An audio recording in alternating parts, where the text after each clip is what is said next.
दीपक बुझने से पहले फड़फड़ाता है और ये फड़फड़ाहट है टीएमसी की।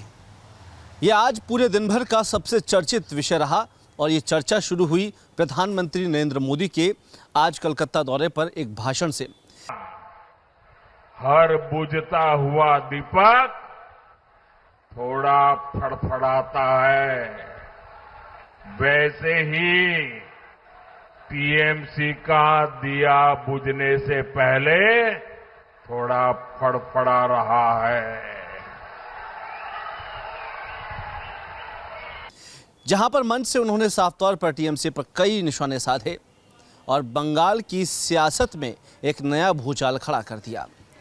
पिछले कुछ दिनों से बंगाल की हर तस्वीर आपको हम दिखाते आ रहे हैं और जहां जहां हमारी टीम बंगाल के इलेक्शन पर पहुंच रही है उन तमाम विषयों को आप तक पहुंचाने का काम भी हम कर रहे हैं। दरअसल पश्चिम बंगाल में पहले फेज में हुए मतदान के बाद ये आंकड़ा अब लगाया जा रहा है कि लगभग जब 93% तक मतदान हुआ है तो कहीं ना कहीं भाजपा को इसका फ़ायदा मिल सकता है। लेकिन अब बची हुई 142 सीटों पर क्या आंकड़ा बैठेगा। देखिए, जहां एक और लगातार जिस तरीके की कयासबाजी हुई उसके बाद कई चर्चाएं शुरू हुई और अब लगातार ये कहा जा रहा है कि 142 सीटों पर जब वोटिंग होनी है तो इस बात का वाकई में ख्याल रखा जाएगा कि आने वाले समय में किस तरीके से प्रचार प्रसार होगा।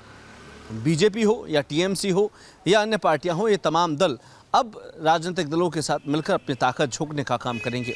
29 तारीख को यहाँ पर मतदान होना है, लेकिन उससे पहले क्या कुछ ममता के गढ़ में ये खेला होगा। लगातार हमने देखा कि पिछले कुछ दिनों के भीतर बंगाल के अंदर एक नई सियासत छिड़ी हुई है। बंगाल में पिछले कुछ दिनों के भीतर ये भी सामने आया कि एक और खुद देश के गृह मंत्री अमित शाह 15 दिनों से पश्चिम बंगाल में रह रहे हैं। दूसरी ओर अभिषेक बनर्जी साफ तौर पर कहते हैं कि 4 तारीख तक का इंतज़ार कीजिए और माँ के बेटे हैं तो बंगाल में रुक कर दिखाइए। आखिरकार ये सियासत और बयानबाजी का दौर कहाँ पहुँच रहा है और जब पूरे बंगाल के अंदर भय का माहौल है, क्योंकि हमने देखा कि पहले फेज़ के अंदर जिस तरह की झड़प हुई है उन झड़प के बीच में लोगों में एक भय ज़रूर हुआ है।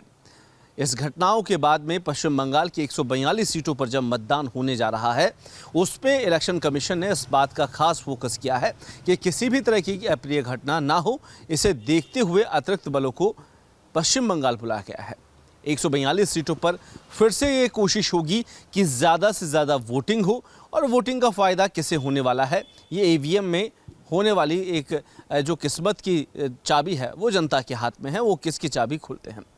दरअसल पश्चिम बंगाल के अगर आंकड़ों पर हम नज़र डालें तो लगातार जो हालात बने हैं पश्चिम बंगाल में, चाहे से आरजे मेडिकल कॉलेज का मामला हो या संदेश खाली की घटनाएं हों, इन तमाम विषयों को लेकर चर्चाएं होती रही है। क्या उसका फ़ायदा सीधे तौर पर भारतीय जनता पार्टी को मिलेगा, क्योंकि 6 अहम बिंदु खुद देश के गृह मंत्री ने बंगाल के अंदर बीजेपी के मैनिफेस्टो में डाले हैं, जिसमें सबसे प्रमुख एसआईआर का मुद्दा रहा है। अब पश्चिम बंगाल के अंदर किसकी हवा चलने वाली है या परिवर्तन खेला होगा, ये तमाम विषयों को लेकर चर्चा ज़रूर है। लेकिन बयानबाजी जिस तरीके से हो रही है, ये बयानबाजी ये साफ तौर पर जाहिर करती है कि आने वाले दिनों में प्रचार प्रसार का जो शोर है वो बंगाल के उन तटीय इलाकों तक सुनाई देगा जहां पर बंगाल की खाड़ी से समुद्र की लहरें बंगाल की ओर इशारा कर रही है। हालांकि इस सियासी पारा जब बंगाल में चढ़ा है तो इसका तपन कहीं ना कहीं दिल्ली में देखने को मिलेगा और यही वजह है कि देश के प्रधानमंत्री समेत बड़े दिग्गज नेता और स्टार प्रचारकों का यहाँ बंगाल में आना लगभग आसान सा और आम बात हो चुकी है।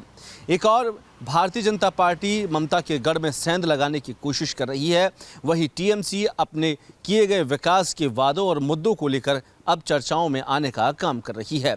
आने वाला वक्त ज़रूर बताएगा कि किस तरीके से बंगाल के अंदर ये पूरा चुनाव होगा और किस तरीके से इस पूरे चुनाव के दौरान ये पूरी प्रक्रिया पूरी हो पाएगी। कैमरा पर्सन त्रिलोक के साथ कुलदीप, रिपोर्ट भारत, कलकत्ता।